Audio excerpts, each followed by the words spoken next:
Di tengah teriknya matahari Jazirah Arab, Mekah bukan hanya sekadar pusat spiritual, melainkan arena di mana kekayaan adalah Tuhan yang sesungguhnya.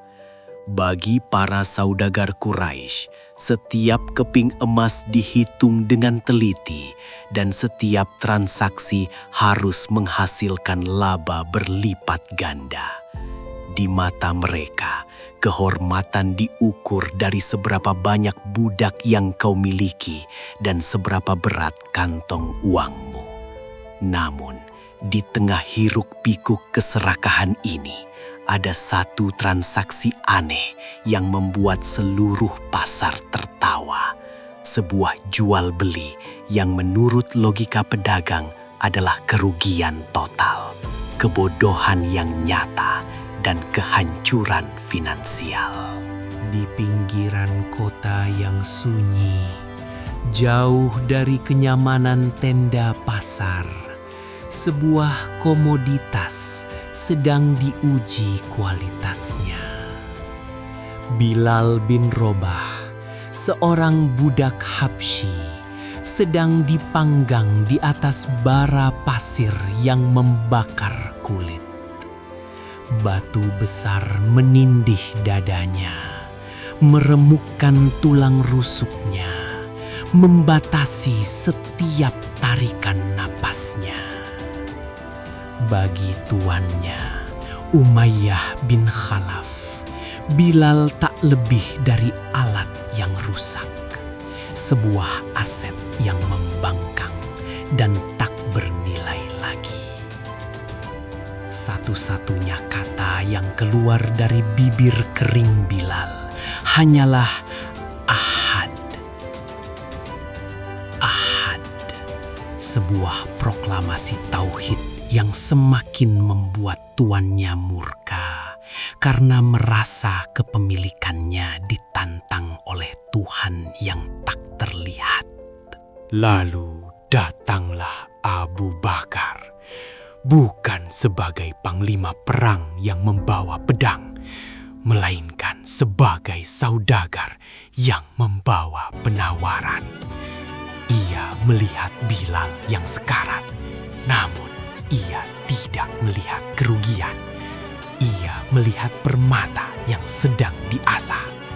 Ketika Abu Bakar menawarkan harga yang fantastis, sebuah nominal yang cukup untuk membeli budak-budak muda yang kuat dan sehat, Umayyah terbelalak. Ia tak percaya ada orang sebodoh itu. Dengan nada mengejek, Umayyah melepas Bilal, berpikir bahwa ia baru saja memenangkan lotre dengan menipu sahabat Nabi ini. Kabar itu menyebar cepat seperti api di padang ilalang. Para elit Mekah terbahak-bahak. "Lihatlah Ibnu Abi Kuhafah," kata mereka. "Ia menukar emas murninya dengan bangkai yang hampir mati." Dalam kalkulator duniawi mereka, neraca keuangan Abu Bakar hari itu merah total. Ia kehilangan likuiditas tunai demi mendapatkan aset yang tidak produktif, lemah, dan bekas siksaan. Bagi logika kapitalisme jahiliyah, ini adalah transaksi bisnis paling merugi.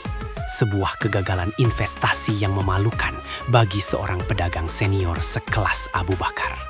Namun, sejarah mencatat momen ini dengan tinta emas, bukan tinta merah kerugian. Saat batu itu diangkat, saat rantai itu dilepas, Abu Bakar tidak sedang membeli budak untuk dipekerjakan. Ia sedang membeli penderitaan saudaranya untuk dimusnahkan. Ia memerdekakan Bilal.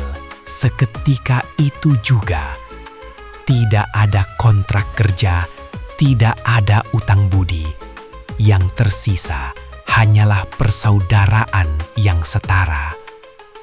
Abu Bakar mengajarkan bahwa harta yang paling berharga bukanlah yang kita simpan di brankas, melainkan yang kita belanjakan untuk membebaskan jiwa manusia dari belenggu kezaliman.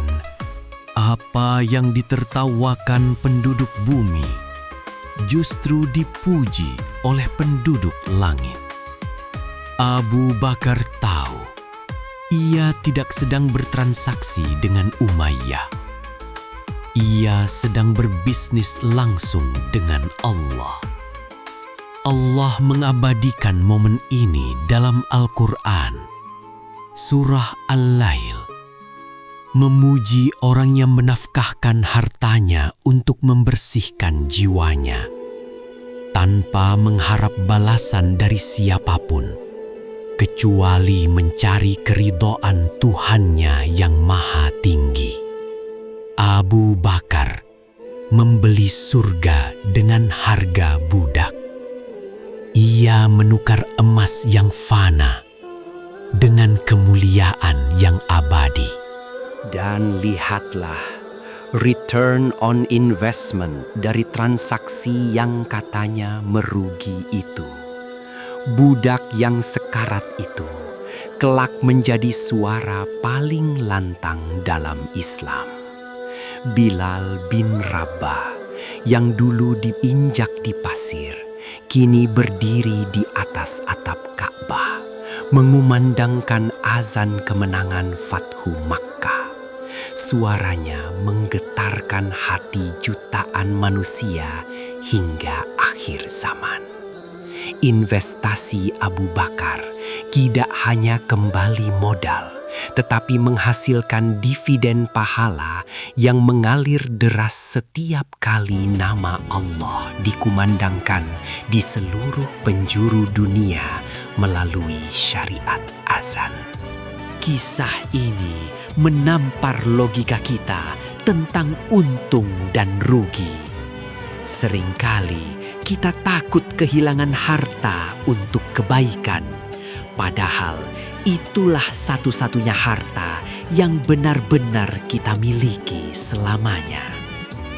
Abu Bakar As-Siddiq telah membuktikan bahwa transaksi paling cerdas bukanlah membeli aset termurah untuk dijual mahal, melainkan membeli keridhaan Allah dengan harga berapapun.